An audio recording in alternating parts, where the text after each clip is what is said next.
नमस्कार दोस्तों, मेरा नाम है कृष्णा मिश्रा। आप सभी का जीएस कर्मयोगी पे भरपूर स्वागत है।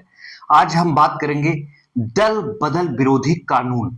क्योंकि दल बदल विरोधी कानून को आपको इसलिए जानना जरूरी है। राघव चड्ढा और उनके साथ 6 अन्य राज्यसभा सदस्यों ने पार्टी छोड़कर भारतीय जनता पार्टी को ज्वाइन कर लिया। तो किस आधार पे उनकी सदस्यता निरस्त नहीं की गई? क्या ऐसी वजह थी जिसके वजह से उनकी पार्टी की सदस्यता निरस्त नहीं की गई? उनकी सदस्यता निरस्त नहीं की गई, व्यक्तिगत सदस्यता एक एक सदस्यों की निरस्त क्यों नहीं की गई? लोगों ने अफवाह मचाया, लोगों ने सोचना छोड़ दिया, गहराइयों में जाने की बजाय लोगों ने ये कहना छोड़ दिया। लोगों हमने सुना, जहां तक लोगों ने कहा, सोशल मीडिया पे प्रसारित करने की कोशिश की कि सत्ताधारी पार्टी कुछ भी कर सकती है। नहीं, ऐसा कुछ नहीं है। भारतीय संविधान से बढ़ के और भारतीय संविधान के ऊपर कोई भी पार्टी, कोई भी नियम नहीं है। क्योंकि भारतीय संविधान जो है दुनिया का सबसे खूबसूरत संविधान है। तो भारतीय संविधान की गाइडलाइन के अनुसार ही कार्य अगर कर रहे हो तो वो लीगल माना जाएगा, अगर आप नहीं कर रहे हो तो उसको अलीगल माना जाएगा। तो हम जानेंगे क्यों राघव चड्ढा और उनके साथी राज्यसभा सदस्यों की सदस्यता क्यों बच गई। आज मूल कारण यह है कि कैसे बची। तो हम पूरा दल बदल कानून को जानेंगे। दल बदल कानून कब आया, कैसे आया, क्या है इसमें प्रावधान। तो हम पूरे प्रावधान को जब समझेंगे तो हमारे दिमाग में आएगा, हमारी समझ में आएगा कि जी बिल्कुल सदस्यता किस आधार पे उनकी बच गई है। तो सदस्यता बचाने के लिए उन्होंने क्या दिमाग लगाया होगा। ऐसा तो है नहीं कि राघव चड्ढा बहुत समझदार इंसान थे। ठीक है, वो जब तक जनता की आवाज उठा रहे थे सब लोगों ने उनको बहुत अच्छे जबरदस्त फॉलो किया। क्या हमें राजनीतिक चीजें नहीं पता है? उन्होंने जो आरोप लगाया कि उनके पार्टी उन्हें बोलने के लिए, सवाल करने के लिए उनको बोलने का मौका नहीं देना चाहती थी, उनके प्रश्नों को बोलने के लिए मना किया जाता था, इसलिए उन्होंने अपनी एक वैचारिक धारा, जो वैचारिक धारा मैच नहीं खा रही थी, और वो नहीं चाहते थे कि हम किसी के नीचे दब के काम करें, या कोई भी राजनीतिक कारण रहा होगा। जिस तरीके से उन्होंने आधार बताया कि 15 वर्षों तक उन्होंने पार्टी की सेवा की, और पार्टी की सेवा करके और उसको सीज करके पार्टी को पूरे एक राष्ट्रीय स्तर की पार्टी बनाया, उनका बहुत बड़ा योगदान था। और उनके सभी साथियों का बहुत बड़ा योगदान था आम आदमी पार्टी को बनाने में। लेकिन क्यों अचानक से वो छोड़कर भाजपा में सम्मिलित होते हैं और कैसे उनकी सदस्यता बच जाती है, तो इसके बारे में हम बहुत ज्यादा नहीं जाएंगे, क्योंकि राजनीतिक मुद्दे में विचारधारा और वैचारिक चीजें सबकी अलग अलग हो जाती हैं। तो हम विचारधारा पे किसी के ठेस नहीं पहुंचाएंगे, ना हमें किसी के आइडियोलॉजी पे जाकर के कटाक्ष करना है, क्योंकि सबकी अपनी आइडियोलॉजी है, सबकी अपनी पसंद है, सबका अपना अधिकार है। तो हम उस पे कोई बात नहीं करेंगे। हम सिर्फ कानून को समझेंगे, किस आधार पे इनका बचाव हुआ और किस आधार पे इनको भारतीय संविधान के किस आधार को बना करके इनके सदस्यता को बचा लिया गया। तो आप सभी लोगों को पूरा वीडियो गहराइयों से समझने के लिए पहले तो चैनल को सब्सक्राइब करना होगा और बेल आइकन को दबाना होगा, ताकि हमें पूरा विश्वास है आप लोग बेल आइकन को दबा देते हैं, लाइक कर देते हैं, सब्सक्राइब कर देते हैं। लेकिन आप सभी लोग बहुत अच्छे इंसान हैं, आप लोग सब्सक्राइब जरूर करेंगे। हम आइए बात करते हैं दल बदल विरोधी कानून। ये वो दौर था जब सरकारें, पहले तो नेहरू जी थे, उसके बाद सरकारें टिकी हुई थी, पूर्ण बहुमत से सरकार बन रही थी। उसके बाद फिर राजनीतिक संक्रमण काल उत्पन्न हो जाता है, और राजीव गांधी के टाइम आते आते इतना संक्रमण काल उत्पन्न हो जाता है राजनीति में कि हर क्षेत्रीय पार्टियां एक बड़ा बड़ा आकार लेकर, उभार लेकर ऊपर आने लगती हैं। तो बड़ी बड़ी पार्टियां जब, वो छोटी छोटी क्षेत्रीय पार्टियां जब बड़ा आकार उभार लेती हैं, तो सबसे बड़ा ठेस बड़ी राष्ट्रीय और नेशनल पार्टी, राष्ट्रीय नेशनल कांग्रेस पार्टी को नुकसान पहुंचता है। जब नुकसान पहुंचता है तो सरकार को उसमें नुकसान ये होता है कि पहले ये था कि आप अपनी मर्जी से किसी भी पार्टी, जीत गए हैं, चुनाव जीत गए हैं, तो आप अपनी मर्जी से कोई भी पार्टी छोड़ सकते थे और कोई भी अन्य पार्टी ज्वाइन कर सकते थे। जैसे कि किसी पार्टी का पूर्ण बहुमत नहीं आ रहा है, या पूर्ण बहुमत आ गया, उसको और बड़ा बहुमत, प्रचंड बहुमत खड़ा करना है, तो वो सदस्य को, संसद के सदस्य को लालच देता था कि आइए हमारे पास, हम आपको ये मंत्री का पद दे देंगे, या किसी विभाग का सेक्रेटरी, अध्यक्ष, सचिव कुछ बना देंगे। उस आधार पे तुरंत सांसद लोग लालच में आकर के तुरंत पार्टी छोड़ के अगली पार्टी को ज्वाइन कर लेते थे। भाई यार, लालच सबको अच्छी लगती थी क्योंकि चुनाव जीत कर जाते थे, सबको मंत्री पद पसंद था। मंत्री का कोई क्राइटेरिया भी नहीं था कि कितने परसेंट मंत्री बनेंगे। मंत्री की दौर तो ये आ गया है कि भारत में 30 से 35% तक सदस्यों को मंत्री बना दिया गया था। जो भी हुआ उस काल में जब कानून नहीं था तो सब कुछ लाजमी था होना, क्योंकि सत्ता के लोभ लालच में आकर के कोई कुछ भी कर सकता है, कितनी भी हरकतों तक गिर सकता है सत्ता के लिए, ये कोई पता नहीं है। राजीव गांधी की सरकार बनती है 1985 तक, और उस दौर में सदस्यों का इस पार्टी से उस पार्टी में आना जाना, उठक पटक, राजनीतिक संक्रमण काल इतना जबरदस्त उत्पन्न हो गया कि इससे राजीव गांधी परेशान हो गए। राजीव गांधी तत्कालिक प्रभाव से एक कमेटी गठित करते हैं और कहते हैं कि अब इसमें हम क्या ऐसा करें कि इन सदस्यों को एक पार्टी से दूसरे पार्टी में जाने के लिए कठिनाइयां उत्पन्न हो जाए। राजीव गांधी को कमेटी सुझाव देती कि आप दल बदल विरोधी कानून लाइए। राजीव गांधी तो पहले ये जो सदस्य आते थे, जैसे किसी पार्टी में आए तो कहा जाता था राम आया, और जब अगली पार्टी में पार्टी छोड़कर चला जाता था तो कहा जाता था राम गया। राम आया राम गया, ये नाम देकर के मजाक उड़ाया जाता था, यही कह करके सदस्यों को संबोधित किया जाता था। तब फिर क्या होता है, राजीव गांधी बहुत परेशान हो गए। 1985 में राजीव गांधी कानून बनाते हैं, 92 संविधान में संशोधन करना पड़ा, क्योंकि इसको बिना संविधान में संशोधन किए हुए इसको लागू करना मुश्किल था, क्योंकि इस कानून की संविधान में बात नहीं की गई थी। उस समय महापुरुषों ने नहीं सोचा होगा कि क्या लोग राजनीतिक लोभ लालच के चक्कर में इतने गिरे हरकतें करने लगेंगे कि उनकी कोई आइडियोलॉजी नहीं होगी, कोई विचारधारा नहीं होगी, वो अपने व्यक्तिगत हित के लिए किसी भी पार्टी को छोड़कर किसी अन्य पार्टी को ज्वाइन कर लेंगे। उस समय महान पुरुषों ने ध्यान नहीं दिया था, जितने संविधान के रचनाकार सदस्य थे, अध्यक्ष थे, किसी ने ध्यान नहीं दिया था। तो फिर कोई कानून अगर बनाना है तो आपको भारतीय संविधान में संशोधन करना पड़ेगा। कोई भी अगर आपको कानून बनाना है, भारत के संपूर्ण क्षेत्र पे लागू करना है, तो संविधान में संशोधन करना पड़ेगा। तो राजीव गांधी ने 1985 में 52वां संविधान संशोधन किया और उसके अनुसार 10वीं अनुसूची संविधान में जोड़ा दल बदल विरोधी कानून। दल बदल विरोधी कानून के आधार पे उन्होंने जब इस कानून को जोड़ा, तब फिर क्या होता है, इसमें क्या प्रावधान किए गए हम इसको जानते हैं।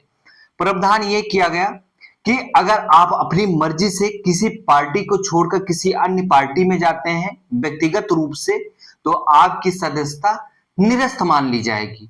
फिर दूसरा इसमें आता है कि अगर आप अपनी मर्जी से, ठीक है, दूसरा इसमें प्रावधान हुआ कि अगर आप अपनी मर्जी से, व्यक्तिगत तो हो गया, व्यक्तिगत दल बदल को रोकने में ये कानून काम करने लगा।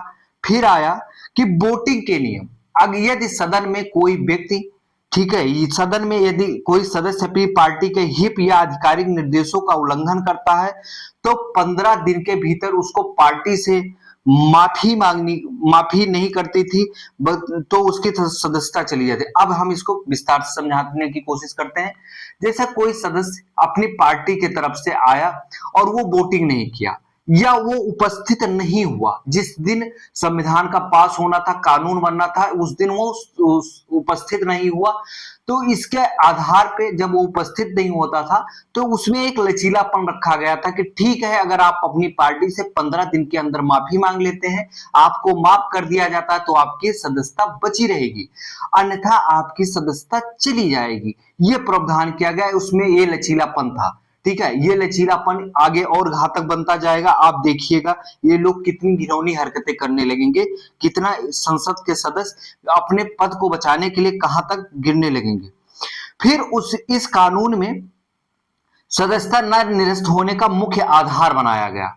मुख्य आधार क्या था? 1/3 का नियम। ठीक है, इस कानून का एक बड़ा लूप होल, चोर का दरवाजा जिसे कहा जाता है, लूप होल मतलब होता है चोर का दरवाजा, छोड़ा गया था, जिसे विभाजन स्लिप्ट कहा जाता है। यह प्रावधान यदि किसी दल के निर्वाचित सदस्यों में से 1/3 सदस्य एक साथ पार्टी छोड़ते हैं तो उस पार्टी का टूटना माना जाएगा, दल बदल नहीं। अब ये आपको समझ में नहीं आएगा। जैसे आपकी पार्टी में जितने टोटल सदस्य हैं, किसी भी पार्टी में टोटल सदस्य हैं, उसका अगर, ठीक है, 1/3 सदस्य, कितना बात किया गया है, 1/3 सदस्य जो संसद में सदस्य हैं, राज्यसभा या लोकसभा, वो अगर एक साथ एक गुट बनाकर पार्टी को छोड़कर दूसरी अन्य पार्टी ज्वाइन कर लेते हैं तो उनकी सदस्यता रद्द नहीं मानी जाएगी। लूप होल चोर के दरवाजे से बाहर निकल के वो अन्य पार्टी में चले गए और इनकी सदस्यता निरस्त नहीं मानी जाएगी, बल्कि उस पार्टी का टूटना माना जाएगा, उस पार्टी का कमजोर होना माना जाएगा। इस आधार पे, इस नियम के आधार पे इनकी सदस्यता बच जाती थी। ये हुआ 1985 के 10वीं अनुसूची में 52वें संविधान संशोधन के द्वारा जो संशोधन किया गया और जोड़ा गया था, और क्या किससे सदस्यता, किस आधार पर सदस्यता निरस्त हो सकती थी और किस आधार पर सदस्यता बच सकती थी, इसकी हम बात किए। ठीक है, फिर हम अगर जैसे कि एक उदाहरण लेते हैं, ठीक है, उदाहरण जैसे किसी पार्टी में मान लो संसद की बात हम किए, आपको अब लगा होगा क्या विधायक नहीं हो सकते थे? बिल्कुल भाई, विधायक कह सकते हो, सांसद कह सकते हो, राज्यसभा सांसद कह सकते हो, विधान परिषद सदस्य कह सकते हो, ये सभी लोगों को इतना मौका दिया गया था। जैसे मान लीजिए किसी पार्टी में 10 सांसद हैं, 10 सांसद में से, ठीक है, 10 सांसद में से कितने सांसद की जरूरत होगी 1/2 के लिए? तो आपको पता है यहाँ पे 1/2 की बात की गई, तो उस पार्टी का 30 में से मान लीजिए अगर 10 विधायक एक साथ अलग होते हैं, ठीक है, तो उन 10 में से किसी भी सदस्य की सदस्यता रद्द नहीं होती थी, वह अलग गुट बना सकते थे। ठीक है, फिर हम जानेंगे अगला कानून कब आया, क्योंकि ये कानून में कुछ खास था नहीं। इस कानून में तो भाई इतना लचीलापन राजीव गांधी जी ने दे ही दिया था, मौका दे ही दिया था कि अभी भी आप 15 दिन के अंदर अपनी पार्टी से माफी मांग लेंगे तो पार्टी माफ कर देगी। दूसरा ये था कि अगर आप 1/2, ठीक है, 1/3 सॉरी 1/3 सदस्यों को लेकर जाते तो भी आप बच जाते थे। अब बात हम क्या करेंगे, टर्निंग पॉइंट पे आएंगे कि इससे भी कोई फायदा नहीं हुआ, बहुत परेशान हो गई, राजनीतिक संक्रमण काल इतना उत्पन्न हो गया 80 और 90 के दशक में कि भारत में कोई सरकार स्थिरता बनाए हुए 5 साल का कार्यकाल पूरा करना बड़ा मुश्किल हो जाता था उस समय, इतनी राजनीतिक संक्रमण काल उत्पन्न हो गया। फिर आती है अटल बिहारी वाजपेयी की सरकार।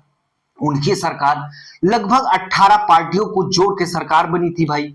तो भाई पार्टी छोड़ने का बहुत बड़ा चांस था, और लेकिन उन्होंने उनके टाल देंगे हम उनकी हिम्मत को कि 18 पार्टी को जोड़ करके जो व्यक्ति अपनी एक केंद्र में सरकार बनाया, वो इस कानून को लाने में कोई डर हिचक नहीं थी। उन्होंने क्या काम किया, इसको और कठोर बना दिया, इस प्रावधान को और कठोर बनाया, और 91वें संविधान संशोधन अधिनियम 2003 में एक कानून पारित होता है और संसद की सदस्यता के आधार को और कठोर बना दिया जाता है।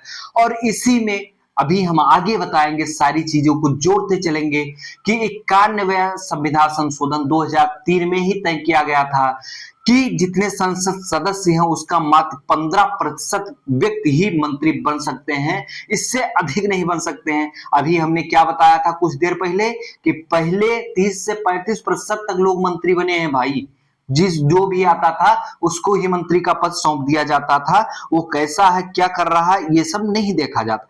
हम अब जानेंगे 91वां संविधान संशोधन अधिनियम 2003 के कानून के। ये 1985 के कानून के बाद की समस्या हुई, व्यक्तिगत दल बदल तो रुक गया, व्यक्तिगत दल बदल तो रुक गया, लेकिन सामूहिक दल बदल रोक नहीं पाई सरकार। लोग 1/3 के सदस्य संख्या में जुट होकर पूरी सरकार गिराने लगे। जब पूरी सरकार गिरने लगी तो लोग बहुत परेशान हो गए, पीड़ित हो गए। इसे रोकने के लिए 2003 में अटल बिहारी वाजपेयी सरकार ने कानून को और कड़ा किया। इसमें क्या क्रांति बदलाव हुए, इसमें क्या क्रांतिकारी बदलाव हो गए, विभाजन के नियम को खत्म करना। इस संशोधन में एक सबसे बड़ा प्रभाव यह था कि इसने 1/3 सदस्यों के विभाजन वाली छूट को पूरी तरह से हटा दिया। अब देखेंगे 1/3 सदस्य की सदस्य संख्या वहां पे रखी गई थी, उसको पूरी तरह से 91वें संविधान संशोधन के द्वारा हटा दिया गया। ठीक है, अगर अब 1/3 सदस्य भी पार्टी छोड़ते हैं तो बाकी तो उनकी सदस्यता निरस्त हो जाए। अब 1/3 भी छोड़ेंगे ना तो उनकी सदस्यता निरस्त हो जाएगी, बचा नहीं पाएंगे, अपने आप को बचा नहीं पाएंगे। मंत्रिपरिषद की सीमा अनुच्छेद 72 और अनुच्छेद 164। ठीक है, पहले तो दल बदलुओं को मंत्री पद का लालच दिया जाता था। इस कानून ने तय किया कि केंद्र और राज्य में मंत्रियों की संख्या में कुल सदन संख्या का 15% से अधिक नहीं हो पाएगी, 15% से अधिक भी नहीं हो पाएगी और 12% से कम भी नहीं हो पाएगी। ये याद रखना, परीक्षा के पॉइंट ऑफ व्यू से बहुत जरूरी है। ये पूरी कहानी बता रहे हैं, ये आपको यूपीएससी से लेकर के आप कोई भी एग्जाम दे रहे हैं उसके लिए जरूरी है। अगर आप नहीं पढ़ाई कर रहे हैं तो भी आपको इस समझने के लिए बहुत जरूरी है, क्योंकि आप व्हाट्सएप यूनिवर्सिटी और फेसबुक महाविद्यालय में पढ़ाई ना करें, क्योंकि जीएस कर्मयोगी पे अगर आप पढ़ते हैं तो सही रास्ते पे आप जाएंगे। चैनल को सब्सक्राइब जरूर करिए। लाभ का पद, आयोग घोषित सदस्य तब तक कोई लाभकारी राजनीतिक पद जैसे मंत्री नहीं संभाल सकता जब तक वह दोबारा चुनाव जीत कर न आ जाए। दोनों संशोधन में मुख्य अंतर और तुलना। विवरण, 52वां संविधान संशोधन अधिनियम 1985, 91वां संविधान संशोधन 2003। मुख्य उद्देश्य, दल बदल को पहली बार अपराध संवैधानिक रूप से घोषित करना, सामूहिक दल बदल के चोर दरवाजे 1/3 नियम को बंद करना, छूट का पैमाना, यदि 1/3 सदस्य टूटते हैं तो उनकी सदस्यता बच जाती थी। 1/3 वाला प्रावधान समाप्त कर दिया गया बाद में। ठीक है, अब केवल विलय की मर्ज मान्य होगा। मंत्री बनने पर रोक, आयोग सदस्यों के मंत्री बनने की कोई स्पष्ट संवैधानिक रोक नहीं थी। स्पष्ट प्रावधान की योग्य आयोग सदस्य तब तक मंत्री नहीं बनेगा जब तक पुनर्निर्वाचित नहीं हो जाएगा, दोबारा चुनाव जीतकर नहीं आएगा। दल की शक्ति, पार्टी के टूटने की मान्यता दी गई थी। पार्टी के टूटने को अवैध करार दिया गया, अलग अलग घोषणा के आधार पर सदस्यता निरस्त न होने के कारण। आप अगर आपको पता ही चल गया होगा क्या इसमें किस आधार पे, अब हम बताएंगे इसमें किस आधार पे आप सदस्यता बच जाती थी। अब किस आधार पे बच जाती थी सदस्यता, तो हम मर्ज विलय के आधार पर। अब कानून कहता है कि यदि सदस्यता केवल तभी बचेगी जब 2/3 सदस्य, पहले 1/3 था और बाद में 2003 वाले में क्या किया गया, 91वें संविधान संशोधन के अनुसार 2/3 सदस्य किसी दूसरी पार्टी में अपनी पार्टी को मर्ज करते हैं, विलय करते हैं, तो उनकी सदस्यता भी बच जाएगी और उनको कुछ नहीं होगा। कानून मानता है कि अगर 2/3 लोग जा रहे हैं तो यह वैचारिक मतभेद है, ना कि लालच, इसलिए सामूहिक रूप से उनकी सदस्यता नहीं छीनी जाती है। पीठासीन अधिकारी या सभापति, इस स्थिति को जब कोई सदस्य लोकसभा अध्यक्ष या विधानसभा के अध्यक्ष चुना जाता है तो वह अपनी पार्टी से इस्तीफा दे सकता है ताकि वह निष्पक्ष होकर काम कर सके। जैसे कोई राज्यसभा का कोई लोकसभा का अध्यक्ष चुना जाता है या विधानसभा का अध्यक्ष चुना जाता सकता है, तो अपने सदस्य जिस पार्टी से वो सदस्य उससे सदस्यता से, पार्टी की सदस्यता से वो इस्तीफा इसलिए दे सकता है कि वो निष्पक्ष होकर सबके सवालों को सुनेगा और उसका बोलने का मौका दे।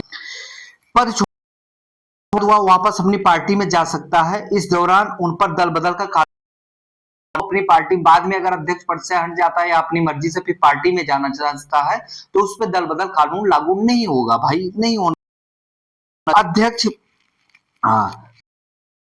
नियत पार्टी खुद की किसी सदस्य को निकालती है तो वह निर्दलीय सदस्य के रूप में सदन में बना रहता है, कानून नहीं होगा। अगर किसी सदस्य को पार्टी अपने मर्जी से निकाल दी है, जैसे कि उत्तर प्रदेश अखिलेश यादव ने अपने मर्जी से निकाल दिया, तब भी वो विधायक बने हुए हैं, बने हुए पार्टी तो ठीक है, और वो चाहते भी थे निकाले, इसलिए वो लोग कहीं भागने की कोशिश भी नहीं कर रहे थे, तो पार्टी ने अपने मर्जी से निकाल दिया।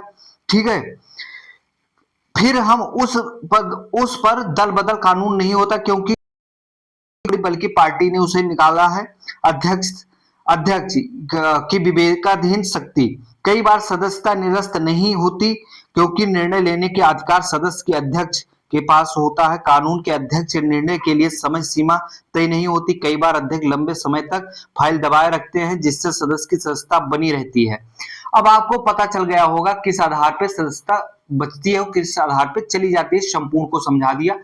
ठीक है, अब हम बताएंगे राघव चड्ढा की किस आधार पे और उनके सदस्यों की राज्यसभा सदस्यता बच गई, क्योंकि उन्होंने इस कानून में 91 संविधान संशोधन 2003 में जब संशोधन किया गया तो इसमें कहा गया 2/3 सदस्य, तो उनके साथ कितने सदस्य आए हैं टोटल? राघव चड्ढा को छोड़कर टोटल 6 सदस्य आए, यानी कि 7 हो गए। तो जितने उनके राज्यसभा आम आदमी पार्टी के थे सदस्य थे, उसका 2/3 इन्होंने क्राइटेरिया पूरा कर लिया। इस वजह से राघव चड्ढा की सदस्यता बच गई और राज्यसभा के उपसभापति ने कहा कि राघव चड्ढा की सदस्यता नहीं जाएगी, क्योंकि आम आदमी पार्टी ने कहा था कि इनकी सदस्यता छीन ली जाए। ये सब राजनीतिक कारण था, माहौल बनाया जा रहा था, वैसे संवैधानिक रूप से उनकी सदस्यता नहीं छीनी जानी चाहिए थी। और इस प्रकार से आपको दल बदल कानून पूरा बहुत अच्छे से संपूर्ण समझ में आ गया होगा मेरे दोस्त। और इससे भी तगड़ा वीडियोस देखने के लिए आपको चैनल को लाइक करना होगा, बेल आइकन को दबाना होगा, सब्सक्राइब करना होगा, कम से कम 5 लोगों को शेयर करना होगा। तो आपको ऐसे ही वीडियोस देखने के लिए हमारे चैनल जीएस कर्मयोगी और कृष्णा मिश्रा से जुड़ा रहना होगा। आपको पूरा विश्वास है, आप सब लोग कमेंट जरूर करना, पूर्ण विश्वास है कि आप लोगों को दल बदल कानून बहुत बेहतरीन और अच्छे से समझ में आ गया होगा। और अगली क्लास और जबरदस्त आने वाली है, आप सभी लोग जुड़े रहें। तब तक के लिए जय हिंद, धन्यवाद।